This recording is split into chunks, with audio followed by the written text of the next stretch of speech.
Hi there, welcome to another live broadcast of Pateo Radio, brought to you via findingvoicesradio.com. My name is Johan Oldenkamp, I'm the host of this radio talk show, and the date of today is March 16th, 2016.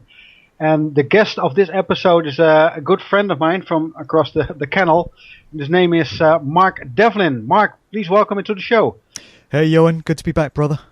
Yeah, we did already a video interview on November 26th of last year. And then you showed a lot of very interesting material. Yep. But I think this episode we're going to talk mostly about your book, and I have to start with congratulating with it because I think it's a marvelous piece of research, and it's very impressive.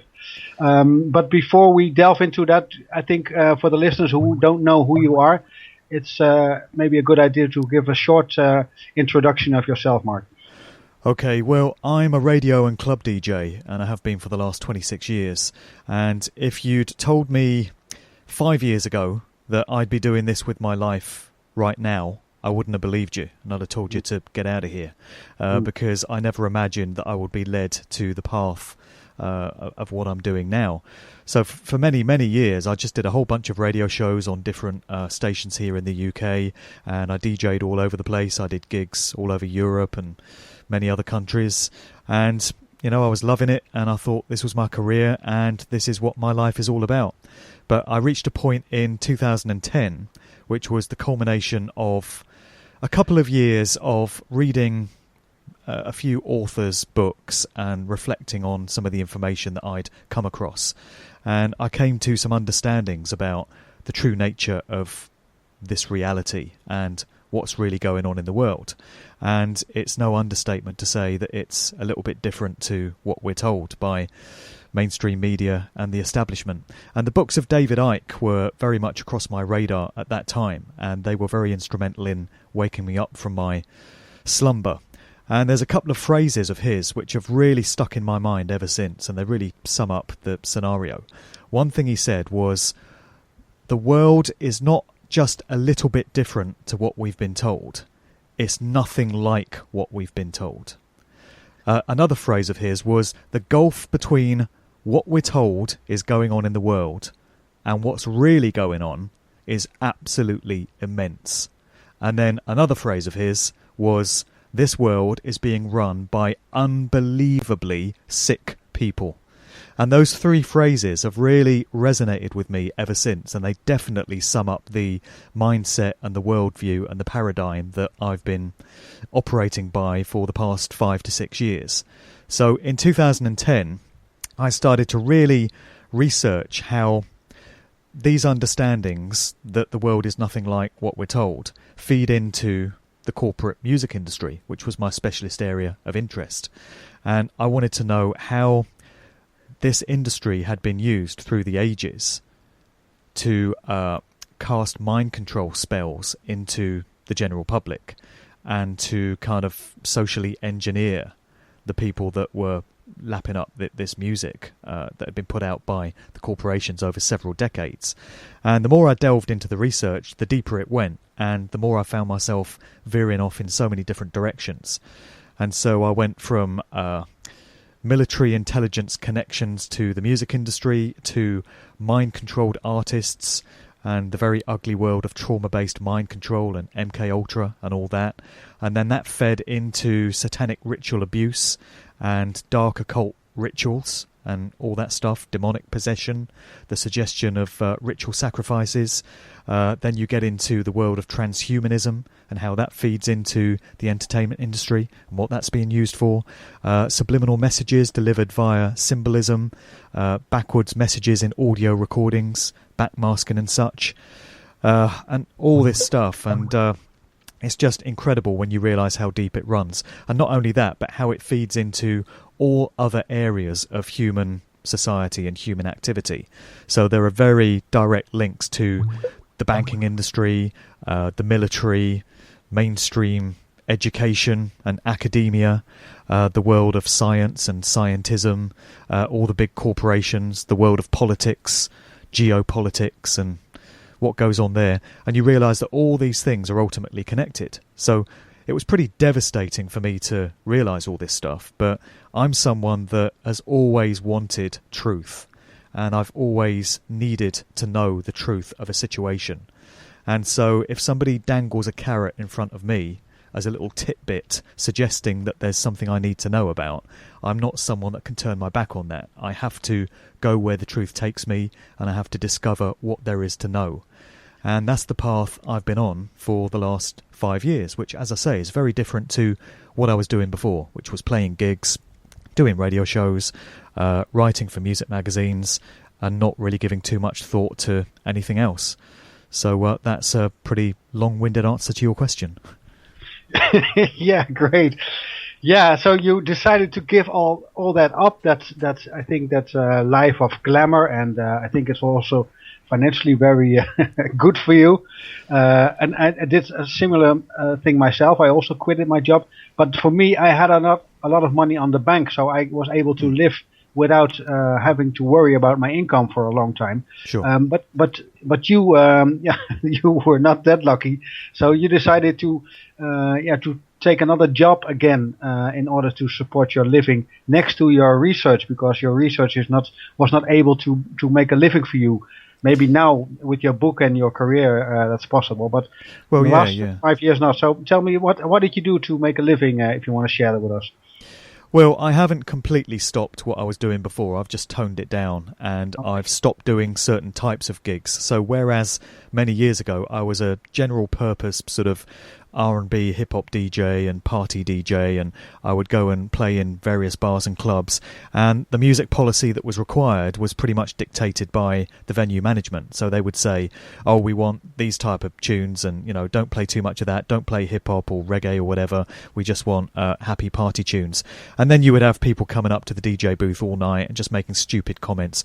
I mean, the sort of things that DJs have to put up with in terms of requests, and all the dumb stuff that people say to you just would blow your mind. Really stupid, moronic comments. And that was a good indicator of me of how deep mind control runs in the general public, really, because you'd have people, mainly girls, I've got to say it's mainly girls and women, that are guilty of this. It's just a fact. Women would come up to the booth and they'd say things like, oh, can you play something we know? Can't you play something we can dance to? Play something with a bit of a beat? Play something more up-tempo. And the reality of the situation was there was only sort of 20 or 25 records that you could play on any given night that would get a good reaction on the dance floor. And it would be the Beyoncés and the Rihannas and the Lady Gagas and all that sort of stuff, and Kanye West and Flo Rida and Pitbull and all these artists. And they're the only ones that people would dance to. So it's not as if you could drop a new tune that you'd heard that week and you thought was great, and you wanted to do your job as a DJ in breaking that tune. Because the minute you put on a record that people don't know, they start moaning and they start coming up to the booth and complaining about it. And another thing I noticed was the attention span of people is so short now. It's so brief. And that's changed. Both those factors have changed. Because when I first started DJing, which was 1990, you could go into a club and you would get booked on the basis of you being a respected, well-known DJ. And you would play your set, and the people in the club would respect your knowledge, and they would dance to what you played, and they would take the view that, well, this guy is the DJ, so he knows the music, he knows what's good, and let's have our minds open to some great new music that we've not heard before. But I noticed over the course of the 20 years, that changed to the point where the punters, the crowd, feel that they can dictate the music, and they just want to hear the stuff they've seen on MTV and the stuff they've heard on mainstream radio that week. And so they've been kind of mind-controlled and manipulated into only wanting to hear that type of music. And then with the attention span thing, things have got to the point now where, particularly in the field of what's referred to as R&B and hip-hop and urban music, you could drop the first opening bars to a tune and you'll get a reaction from the crowd. All the girls will go, whoa, and they'll get on the dance floor and start dancing. But after about 40 seconds to a minute, you can see their attention span starting to wane. And, the dancing gets a bit less energetic and a bit more lackluster, and you can tell they just want the next tune. They just want a new tune. So the way most DJs respond to this, and particularly the young DJs, these kids that are getting into the game now, they're changing the record every minute to a minute and a half. And they're just cutting in, verse, chorus, onto the next tune, verse, chorus, onto the next tune. And that's become the standard method of DJing within these genres. And I think it says a lot about how attention spans of people have been absolutely diminished, because we live in a society of instant gratification now. People want things instantly. They're going around with their iPhones and stuff, constantly connected to the internet. They want to be able to get on any website they want right now, send a message right now, order something on Amazon right now. They don't want to wait. And that's feeding through to how people want their music delivered instantly, and lots of it changing very quickly. So, these were elements of what was becoming required of DJs that I didn't particularly like. And also we had the advent of laptop DJing. I would say 95% of DJs out there now DJ off of laptops, and they use software programs. The two most popular ones are called Traktor and Serato. And this enables DJs to very, very quickly scroll through a whole bunch of tunes and fling a tune on. Whereas previously, when DJs were playing vinyl or CDs, it took a bit of time to dig that record out of the box and take it out the sleeve and cue it up and then bring it into the mix. But now you just hover your cursor over a tune and click on it, and that tune starts playing. And that's contributed towards this instant gratification culture and the requirement for DJs to be changing tunes every minute to a minute and a half. And you can't really get inside a record in a minute and a half. It's just... there's just no appreciation of it. And so that was one of the elements that made me want to just tone down what I do. And then also, I talk a lot about the agenda that I see being unrolled with regards to all these popular artists, the Jay-Z's and the Beyoncé's and the Kanye Wests of this world. And it would be fairly hypocritical of me to be doing all the talks that I'm now doing, radio shows like this, and to have put my book out, criticising what I see as an underlying agenda behind all these artists, and then going out and playing these very artists in gigs. So I've had to let those gigs go. And I've toned things right down to the point that I really just play gigs now that involve old school tunes, where I can play, records from the 80s and 90s, better days, better times, better memories. And I pretty much just DJ for known associates. So it's promoters and DJs and venue managers that I've known for some time. And we kind of trust each other, and we just have that kind of relationship. And also, I've been doing this job for 25 years, and I'm getting a bit tired of it now, so probably it was time to start winding it up. I still do a radio show each week, a music show, and that involves me playing music that I genuinely enjoy, that I love, so there's none of the nasty stuff in there. But other than that, as you say, yeah, I've had to take a day job. I do a driving job now, just to pay the bills. We all have bills to pay and families to feed, and there's not much money in truth. I don't know if you've noticed, Johan, but, yeah, I've noticed too, Mark. Yeah. It's not particularly profitable. So I've had to take a job to pay the bills. But now I've got the book thing going on. The book has been out for a couple of weeks, and it's really starting to take off, and I'm shifting a few copies. And I'm hoping that I can support myself financially with the book for some time, because this is the only piece of work I've ever charged for. I've put out all my podcasts, music podcasts, speech podcasts, all the videos I've done. I've always been for free. This is the first piece of work I've ever asked for money for, and I've had to because I've got costs to cover. But, it's a new situation for me. Yeah, so I think we should delve into the book now. I think it's about 4 weeks now, available on Amazon and maybe other websites as well. I was surprised to read at page 16, because I was really happy that you gave me a digital version of the book, so I was able to read it before the show. Yeah. That you wrote also a book before this, Tales from the Flip Side. Can you tell a little bit about that book? Because I was happily surprised to read that. Yeah, well, Tales from the Flip Side is very different to Musical Truth. So anyone that reads Musical Truth and thinks, oh, great, I'll go back and check out this guy's book from 10 years ago, is going to be probably a bit disappointed, because where I was at when I wrote that book, I wrote it in about 2005, 2006, and it got published January 2007.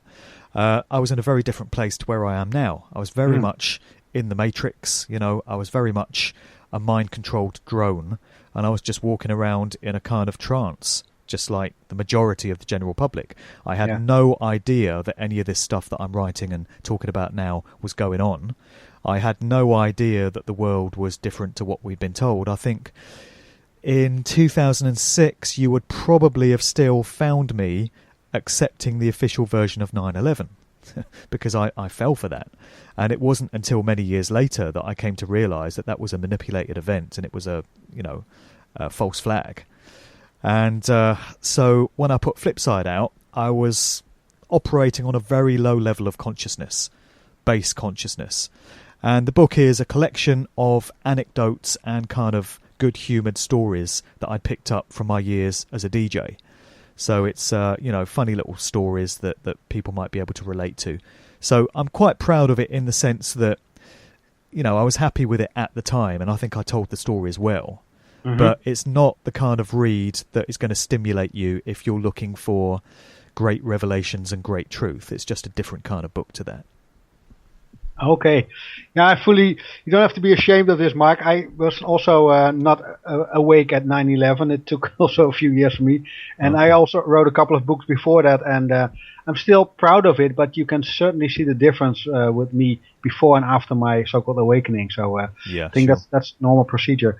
Yeah, I think we should start with the king of rock and roll, Mr. Elvis Presley, because what you also write in your book, and many people suspect that there's something fishy about his death, and maybe he didn't die at all. Maybe it was just a stage exit.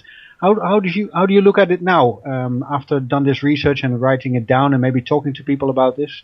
Well, it's very synchronistic that you should ask me about that today, because last night I was doing a public talk up in Norfolk here in England, and it was a small gathering. It was like this intimate kind of gathering, and they couldn't get my laptop to link up to the projector, so I had to sit in the middle of this group with my laptop on a table, just showing the images from my laptop screen. So everyone was closed in very close, and I just mentioned in passing the suggestion that Elvis Presley in some way faked his death, and also that he had a background connected to military intelligence, as have so many prominent artists through the years. I did come across evidence when I was putting the book together that Elvis was linked to the CIA, also the DEA, the Drug Enforcement Agency in the US, and the police departments of various cities. And there have been researchers that have suggested that Elvis was some kind of agent that was working undercover for these organizations as an extracurricular thing to his role as the king of rock and roll, And there was one guy in the audience last night that took this very badly. He was a rockabilly type guy, with the kind of quiff and, dressed like a 50s rocker. And, I can see him, yeah. Yeah, and obviously Elvis Presley was his idol, and he'd worshipped this guy. And for him to hear the suggestion that Elvis was, or may not have been all that he seemed, was too much for this guy, and he got very aggressive and started arguing with me and, becoming very disruptive. And I had to point out that none of us really know the truth about this and can say with any certainty what the truth is.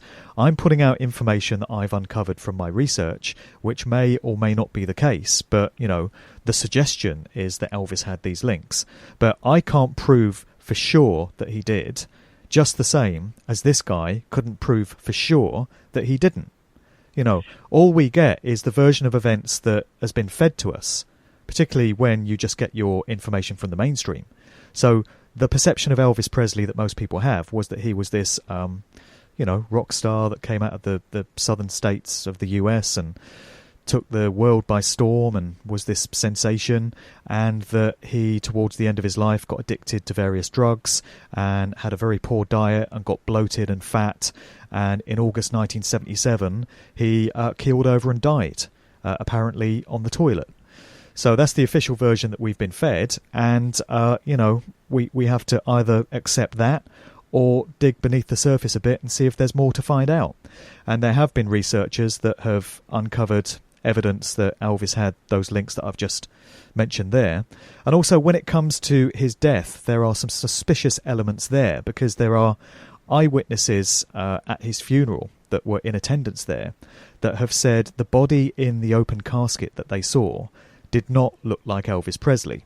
They've said that it looked like he had a hairpiece glued on, a very unconvincing hairpiece, and it looked dyed, and there was some black dye that had kind of seeped through onto the skin, and also there were beads of sweat on this body, suggesting that maybe it wasn't a dead body at all, but it was somebody playing at being dead. And then people have said that there was this very strange, surreal atmosphere surrounding Gracelands, his country home, directly afterwards, and that Elvis's family were behaving very strangely. And nothing really added up, and it just all seemed very odd. And it's led some people to think that Elvis may have faked his death, and if he did have these connections into the CIA and the police departments and all this, then maybe he kind of slinked off into the background to be able to continue this work. Maybe he was inducted into the witness protection program, which enables people to disappear out of the public spotlight and live life under an alternative identity in some unknown location. Any of these things are possible. I can't prove that any of them happened, but one thing I have discovered is nothing is as it seems on the surface when you get into the story of the entertainment industry. There's diversion, there's subterfuge, there's deception everywhere you look. And the common denominator in all things in the world, it seems, are the official version of anything is usually a crock of crap. And the truth lies elsewhere, but certainly not in the kind of Wikipedia version of events, the official version of everything. If you want the truth, you have to discard that, start with a blank sheet of paper, and do your research from scratch. That seems to be the case. So there have been many suggestions of prominent musicians faking their deaths. Elvis isn't the only one. We get it with Jim Morrison. There have been lots of allegations over the years that Jim Morrison of The Doors somehow faked his death. There was no autopsy and no coroner's report on his body, which is suspicious in itself. And then we have people suggesting that Tupac faked his death somehow. We get it with Michael Jackson, and people have even been saying it with David Bowie this year, that David Bowie didn't really die, but he just retired his public persona, and the flesh and blood individual of David Jones went off to live out his remaining days under some other guise. So yeah. I think any of these things are possible. I think so too. I did a TV show about that David Bowie story. Yeah, I heard it. Yeah. Amazing. And of course, they had the same birthday. Both Elvis and Mr. Jones or David Bowie were born on January the 8th. So, and there are also connections between those two musicians. So it's the story is really really big. And what I like about your book, Mark, is that you don't jump to conclusion. You just give the facts, and you don't even try to force an interpretation onto the reader. But you put all those individual cases, one by one in the book, and then the picture becomes more and more clear. That at least is how it works for me. Yeah, well, that's been my overall approach with it. For the reasons I just said, I'm not coming out and making too many bold, definitive statements. There are a few in there. There are some things that I'm so convinced of that I'm happy to put my name to it and come right out there and say that this is the case. When it gets to hip hop and some of the stuff that's been going on to subvert and corrupt the genre of hip hop, I know about hip hop. I've been a hip hop DJ for a couple of decades. I know that genre inside out, so I can speak with some authority on it. But when it comes to things like Elvis Presley and Paul McCartney and the Beatles and the Rolling Stones, I'm a bit more guarded in the way I put the information across. So I don't come out and say, this happened, this was definitely the case, because I can't prove it. There's lots of evidence to suggest that it may well have been the case, and it probably was. But if I can't prove it and I'm not 100% certain, I don't want to put myself out on the line like that. I just want to give people the information, refer them to other researchers that may well be saying something definitely happened. There are some big resource sections at the end of each chapter, and some of them go on for like 4 pages, where I just list all the sources that I took the information from and other researchers that are presenting information, so that if people want to, they can go away and seek out this stuff for themselves and see what other people are saying besides me. So yeah, I do take that guarded approach, and I think it's fairly obvious to see in most cases what I think. I might not be saying it's definitely the case, but I think reading between the lines you can see what I think and what I believe. I think it's fairly clear to identify that. Yeah, I think so too. Yeah, and it's really nice that you mentioned all those sources, but it would even be more helpful if it was clickable, because now you see all the long URLs and Yeah, then you well, it have to is in the retype Kindle them. version. When you get the Kindle version, you can just click through. Oh, that would be beautiful. Yeah. Yeah, one of the things you spend a lot of words on is the PID, Paul is dead case, and yeah, maybe just for people who have never heard of this, can you just give us a little bit of update of what probably happened? Oh boy, yeah, this is the real bone of contention. I mean, we had the guy last night getting all upset about Elvis, but most talks that I do, people get upset about me mentioning the Paul McCartney replacement theory. Yeah. It's really gaining some traction, though, actually. There's a lot of people starting to pay attention to this particular subject now, I find. And there are other researchers that are doing work into it, and there have been books written on it. So I'm very far from the only person talking about it. And, you know, what sparked my interest in it was the fact that other people had been putting this information out there. And so the theory is that the person we see in the world today and understand to be Paul McCartney is not the original Paul McCartney. It's somebody that was sent in to replace him. And the theory is that the real James Paul McCartney died in 1966 and was quickly replaced by someone that's been taking his place ever since. Nothing is ever clear-cut when it comes to conspiracy theories, Johan, as I'm sure you know, and particularly in the entertainment industry, the world of music. So that's one version of this particular conspiracy theory. But then you have alternate versions. So somebody contacted me last week, and they said they agree that Paul McCartney was replaced in 1966, but that it was only a temporary replacement for a year or two. And after that, the real Paul McCartney came back and assumed his role. And so the person we see today as Paul McCartney is the real Paul McCartney again. So just when you think you've got it all sussed, somebody comes along and throws a bloody spanner in the works with these alternate theories. So that's one version of it. So then those that accept that McCartney did die in 1966, there's two schools of thought there. One is, and this is the most popular version of events, that McCartney was involved in this tragic accident that nobody could have foreseen. It was this sudden thing where he sped off in his sports car, allegedly after getting into a row with the other Beatles in a recording studio session, and he stormed off and he was involved in an accident in his sports car and died instantly. And the other Beatles and Brian Epstein, their manager, panicked big time and thought, my God, what are we going to do? If the public find out that Paul's dead, there's going to be hysteria. People are going to lose their minds, and that's the end of the Beatles. And we've still got an agenda to work to. We've still got a job to do with the Beatles. So we need to replace Paul very quickly with someone that looks like him and sounds like him, and the public will be none the wiser, and hopefully we'll get away with it. So that's one version of events, which is they had to find somebody very quickly to step into his shoes, and they just happened to find the winner of a Paul McCartney lookalike contest. And the prime candidate for this is a character by the name of William Shears Campbell, a.k.a. Billy Shears, who gets a name check on the opening track of the Sgt. Pepper album. Then you get an alternate version of that story, which is that Paul McCartney died in 1966 and was replaced by an imposter, but that it was no unforeseen tragic accident, and it had been long in the planning that he was going to be taken out for whatever reason.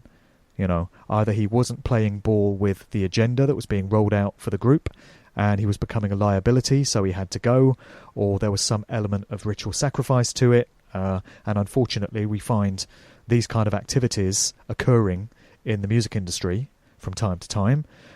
I wish it was some other way, but I'm just calling it as I see it. You know, the evidence suggests that this sort of thing does go on. There are two dates generally given for the death of Paul McCartney, and they're both expressions of 9/11/66. So we get into some interesting numbers here.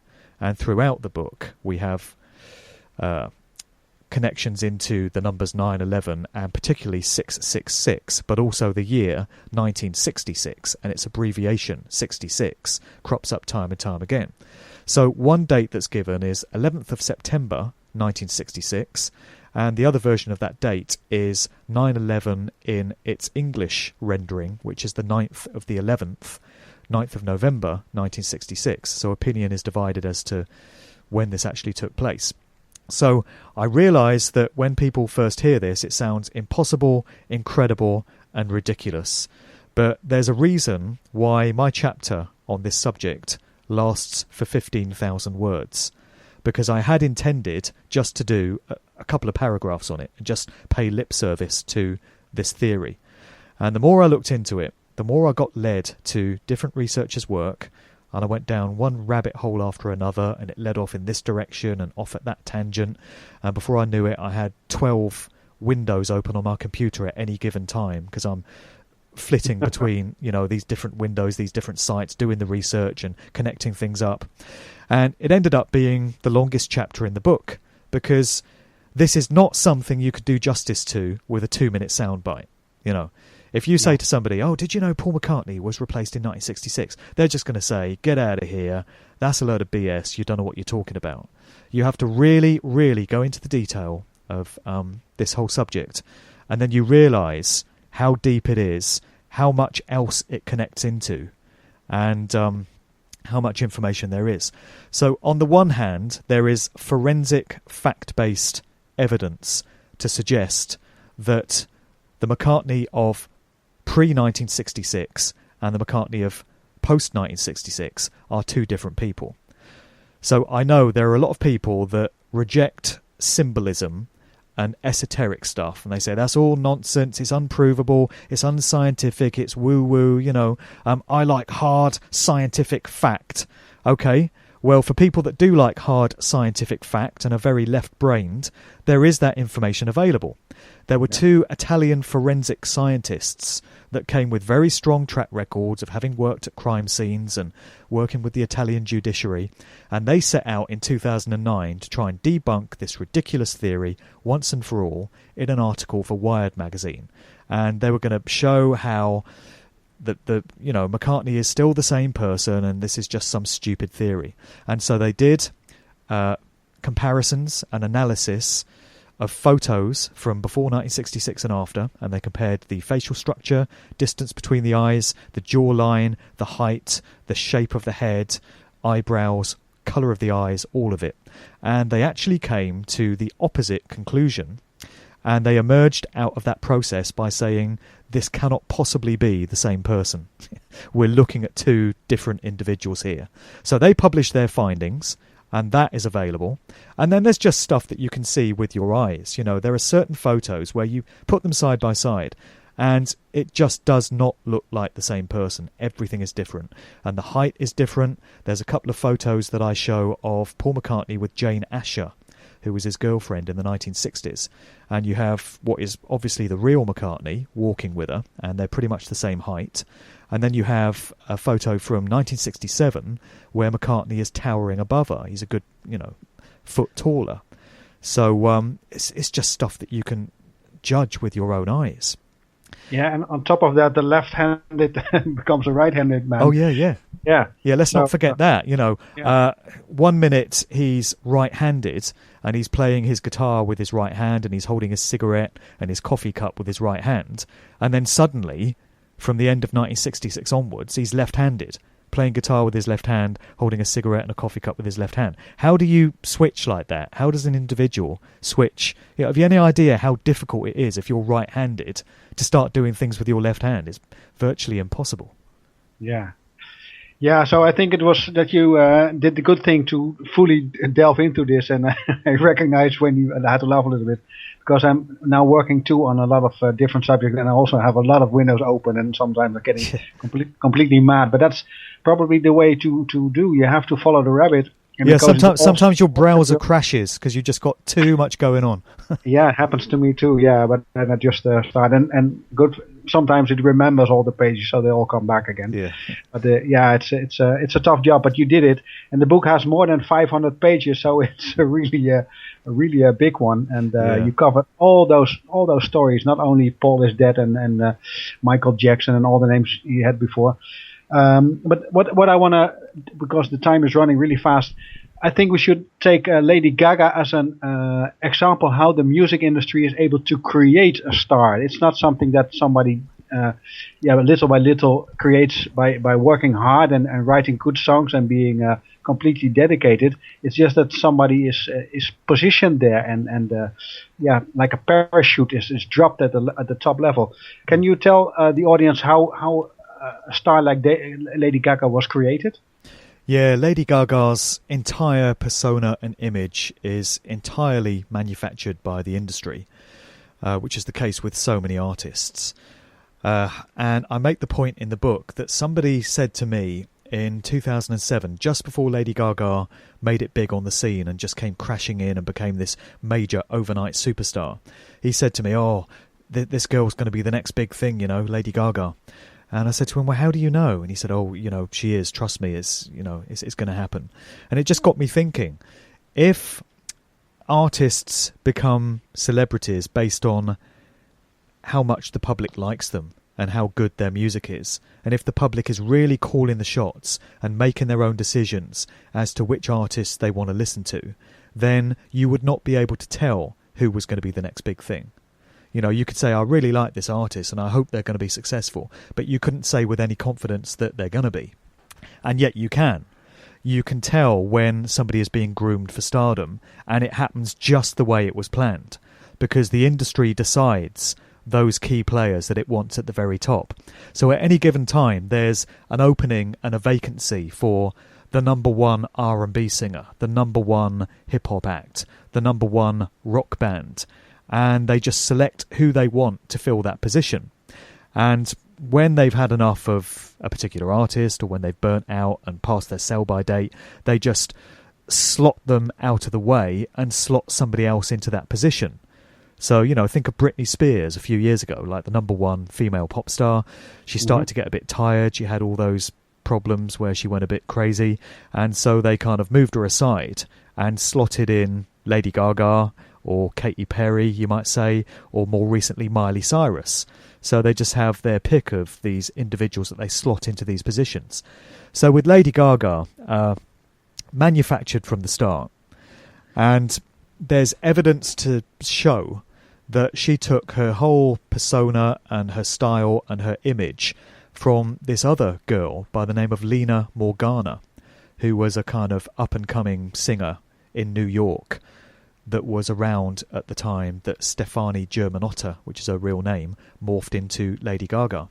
And I quote in the book some comments by Lena Morgana's mother and some other people that knew her, and they talk about the way that Lady Gaga, or Stefani Germanotta, basically stole Lena Morgana's whole style. And they even say that she stole her soul, that the very essence of her being, and basically became her. So these two knew each other, and I think they went to music school or stage school together. And, 1 minute Stefani Germanotta is making this particular style of music, kind of punky stuff, and, she looks very different to the Lady Gaga persona. And then the next minute, kind of literally overnight, she's morphed into looking and acting and sounding just like Lena Morgana. And then a short while later came the news that Lena Morgana just happened to have committed suicide by jumping out of a window and falling to her death. And this is something that crops up time and time again in the entertainment industry. All these common denominators and these elements that you see through the decades. And they involve loads and loads and loads of suicides and loads and loads and loads of accidental overdoses. All the time. So here we had one that was chalked up as a tragedy, a suicide. And then when you get into some of the symbolism in Lady Gaga's videos, and there's enough of it, there's her song Paparazzi, and there's a scene in it where she is mimicking a body which has fallen from a window and is lying on the ground all smashed up. And it's led some to suspect that this is kind of reenacting what happened to Lena Morgana, on whom her whole persona was based. And then the body, you get a close-up of the body on the ground and it turns into a mannequin, which has been kind of, it's had its limbs dismembered. And this is where we get into some symbolism pertaining to trauma-based mind control and monarch programming. So it's all there. And with Lady Gaga, just the name itself Gaga, mad. She's said to have named herself after Radio Gaga, the song by Queen. But you find out that the dark occult practitioners that control these industries love mocking us, and they love placing the truth right there in plain sight, knowing that in 99% of cases people won't understand it and it will get missed, but there are a few people that will spot it. So by calling her Lady Gaga, it seems that they're hinting at the fact that she almost certainly has been the product of trauma-based mind control, monarch programming, which feeds into MKUltra. And you get this with so many artists, which I also document in the book. There's a whole chapter on mind control. There's so much evidence that Britney Spears was part of this program, also Nicki Minaj, also Mariah Carey, Lil Wayne, maybe Kanye West, and so many others, because they place all these symbolic clues everywhere. And they did with Lady Gaga. And recently, people might be aware that Lady Gaga has made some very real attempts to break away from the shackles of the industry. And I've seen a couple of interviews with her where she's kind of reverting back to the flesh and blood individual that she actually is, Stefani Germanotta, rather than Lady Gaga. And she's been saying things like, I'm fed up with being controlled, I'm fed up with being told what to do and what to say and what to sing, and I want to be my own person again. And she's been very critical of the true nature of the industry and how these corporations completely control their artists. And there have been many other artists that have tried to break free from the industry over the years. Eminem, on a couple of occasions, seems to have shown evidence of wanting to get out. And certainly Lauryn Hill pretty much did get away from the industry, but was punished very severely for it. And it becomes clear that once you are in terms of having signed a contract with these corporations and having entered into a deal with them, it's very difficult, if not impossible, to get out. So although Lady Gaga is making these comments and seems to be trying to free herself from the industry, I wouldn't be surprised if she gets sucked right back into it and has to begin making her vacuous, mind control, spirit-crushing, toxic brand of pop music that she has again. I wouldn't be surprised if we see her at all these shows like the Grammys and the Super Bowl and appearing in videos with all the symbolism and stuff, because I don't think they would let you get away that easily. And a couple of days ago I saw some images of Madonna at one of her stage shows in Australia, and she's dressed as a clown and she's cycling around the stage on a child's tricycle and behaving very strangely and very erratically. Now, Madonna is now 57 years of age. She's been a puppet of the industry throughout her career, and in many ways you look at the likes of Lady Gaga and they're kind of the modern day equivalent of Madonna, who was the original blueprint for these female artists. And yet here she is at 57 years of age, still performing for the industry, still doing these shows, still with all the symbolism, still doing what she's told. And, she can't get out.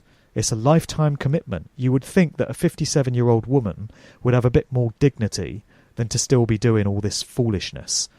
So, don't be surprised if Lady Gaga gets sucked right back in again.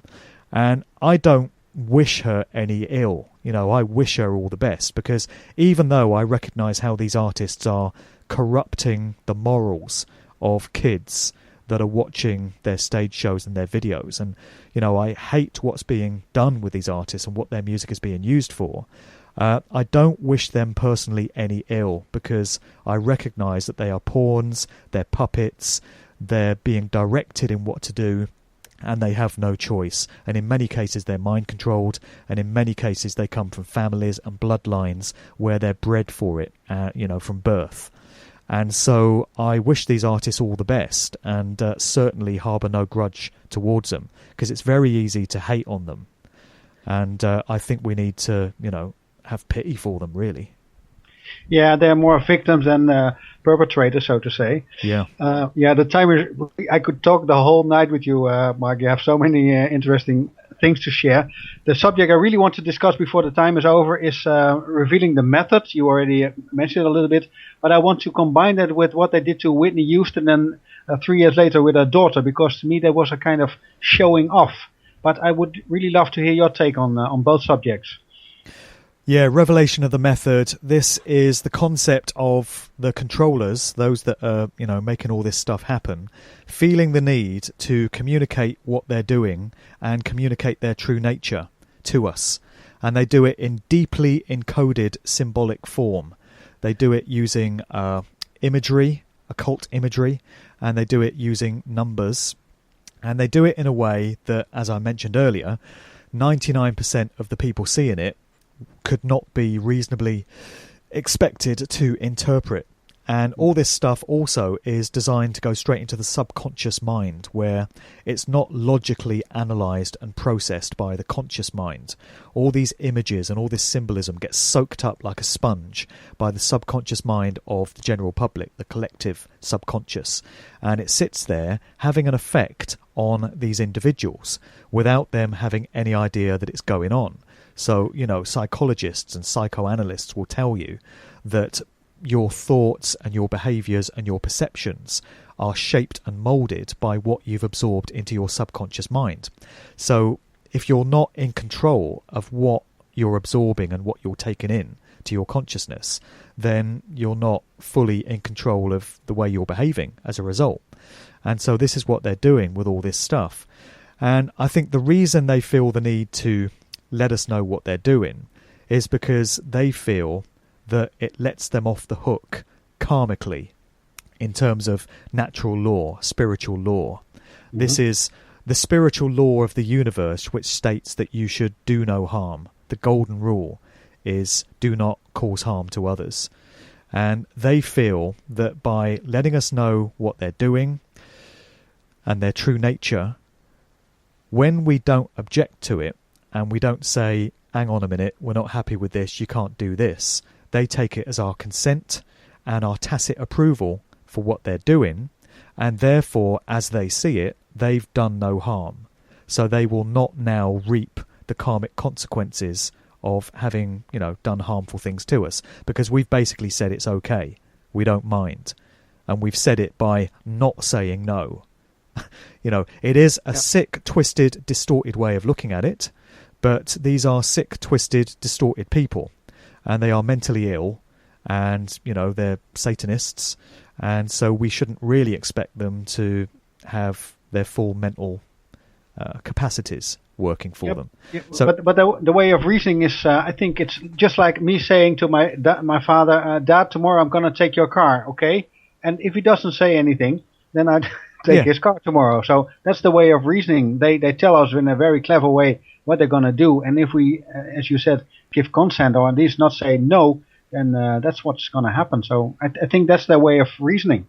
Yeah, well, it's the only way I've been able to interpret it that makes any sense, and it ties into my understandings of the nature of reality and my understandings of natural law, and the scenario that I've just outlined does give an explanation as to why all this symbolism and all these visual clues are placed in music videos and on record sleeves and in stage shows and stuff. So if I've got it wrong and somebody disagrees with that, then I would like to hear an alternative explanation as to why all these same signs and symbols keep cropping up in music videos time and time again.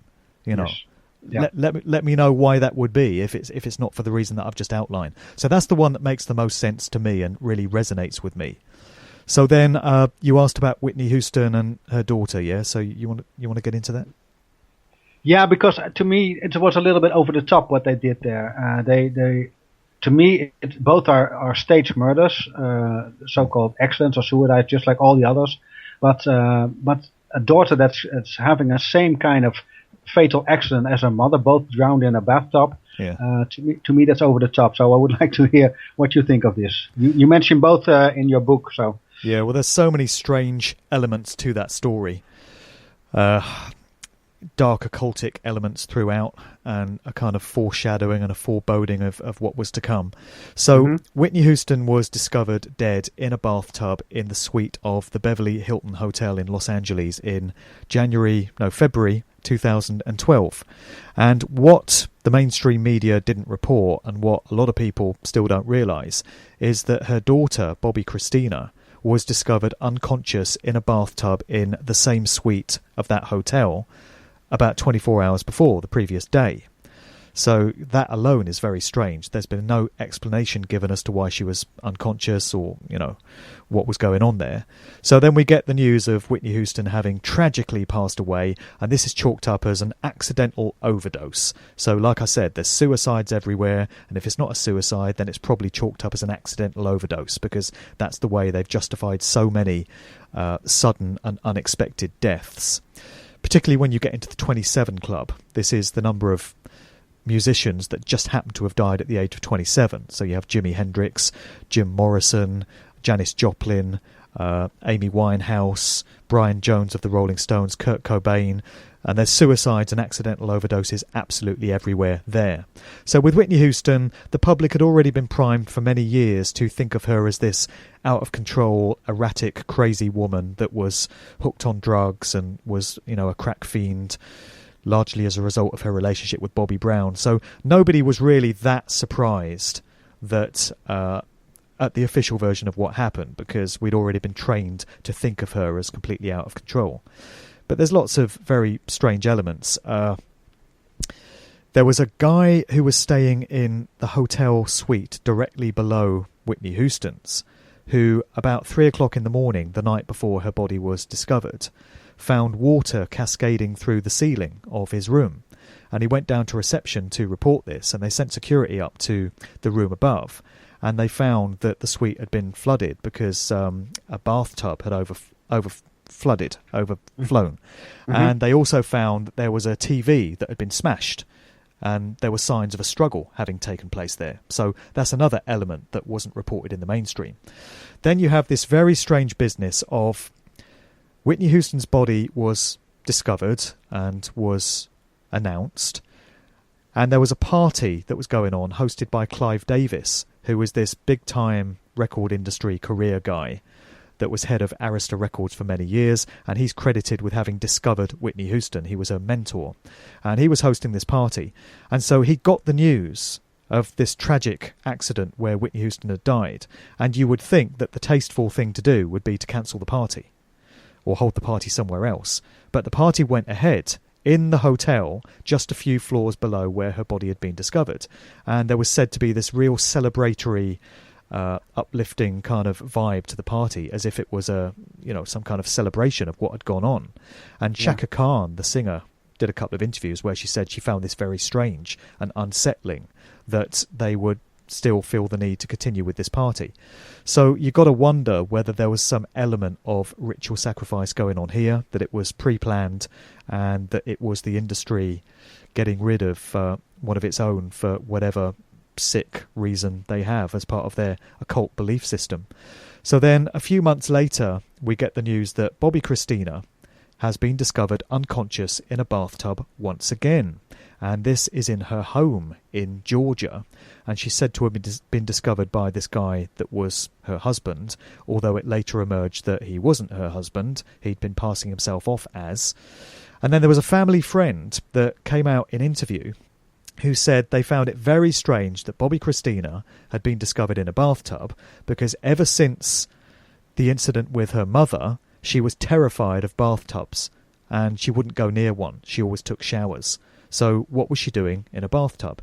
And so this was the point where Bobby Christina slipped into a coma, and there was never any adequate explanation given as to what had happened. We weren't told for definite that it was a drugs overdose or it was some kind of medical condition. There was no real explanation given, but we were just told that she was in a coma. She remained in the coma for months, and there was talk of them turning off her life support system, the family, on the day, the anniversary of her mother's death, so that she could, be with her and, on the same date. But that never happened. And so she remained in a coma for many months. And then she died, we're told, just passed away in, I think it was July last year, I believe. I'd have to check the book for the date. Yeah, but, July 26th, correct. Yeah.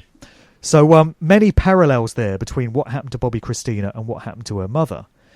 And this ties into when you have the offspring of famous celebrities that are kind of born into the industry, it's almost as if they get inducted into it themselves. They're considered a product of the industry, an owned commodity, and the industry can do with them what they choose. So we get this with a lot of other celebs and their kids, like Will Smith, for instance. He's got Jaden Smith and Willow Smith, his son and his daughter, and they're child stars, and they've been pushed into the industry. And it just seems to be the case that when they own celebrities, they feel they own their kids as well, and so they get pushed into this sick machine. Yeah, it's indeed a very, very sick and sinister machine. Yeah. The time is running out, Mark. I strongly advise everybody who's enjoying this talk with me and Mark to buy his book, because there's so much more interesting information there, and I think it's a true pearl, so to say. But it's not over yet, because you make also a new one. You're already working on a kind of musical truth part 2. Can you tell us a little bit about when you expect that to be ready, and how your hours going so far? Yeah, not for a while. This year is going to be spent promoting the book, Musical Truth Volume 1. So the rest of this year, I'll be promoting that. I'm not going to start writing Volume 2 until next year. But it just became clear during the writing of this book that there are so many subject areas to get into that I cannot get them all into one book. Or if I tried to, it would have delayed the release of the book by another year.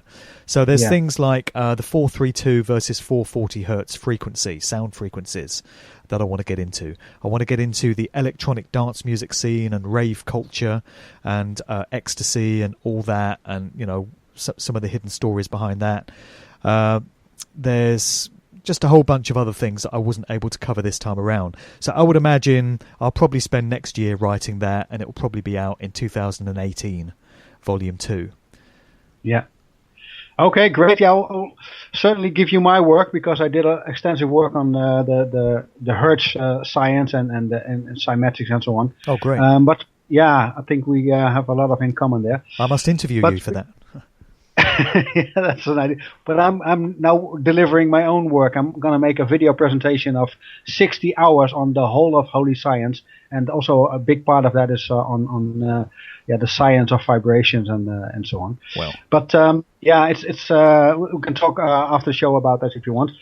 But for now, I think it's good to mention that you are invited to be a speaker at the Open Mind Conference in the Netherlands next year, if I'm correct, or I'm not sure about the date. This year, actually. Yeah, this year, okay. Yeah. When will it be, Mark, and what can you tell about what you're going to present there?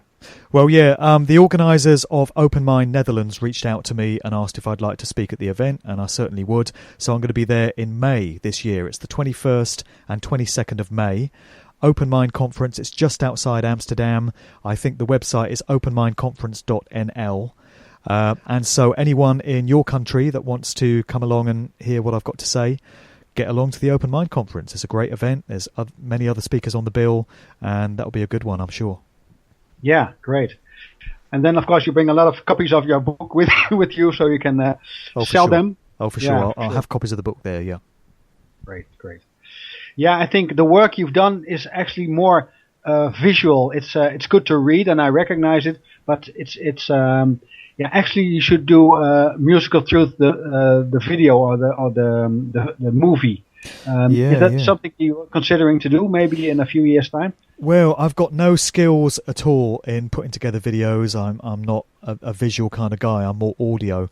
But if somebody wanted to collaborate with me on it, if there's somebody that makes films and makes videos and really wanted to get into this project with me, I'd certainly be up for some kind of collaboration where they handle the visual side just based on my information. So, I'm certainly open to the idea. Yeah, because when you talk about hidden messages in for instance, the cover of an album or in a video a clip or anything, then it's more powerful if you can show it and then explain what is really going on. But I do that in my public talks with slides, but I didn't put pictures in the book really because of the problems that you run into with copyright and stuff. And exactly. It's just such a headache getting the clearance to use the pictures that I just thought, sod it, I'm not going to use them at all. No, I can fully understand that. That's indeed very problematic. So the time's up, Mark, and thank you very much for being my guest today, and thank you very much for sharing all this, but most of all, thank you for writing this book, because it's really a comprehensive volume of so many stories. People have heard a little bit about it, but now you put all the things inside, all the hidden messages and all the subliminal messages going on, and even the music played backwards and all those things is all there. So I think it will be a standard work, I think. So thank you for doing that. All right, thank you for the support, man. Appreciate that. Yeah, great. Listeners, thank you for listening. Next week I have another English guest, and the girlfriend of Dana Olegaard, both Ole Democrat, sorry, Ole Democrat. Both Mark and I know him because we were together at the Open Mind Conference in Denmark last year. But his girlfriend wrote a book about So What Can I Do? And that's going to be the subject of next week's broadcast. Hope you tune in then, same time, same frequency. Bye for now.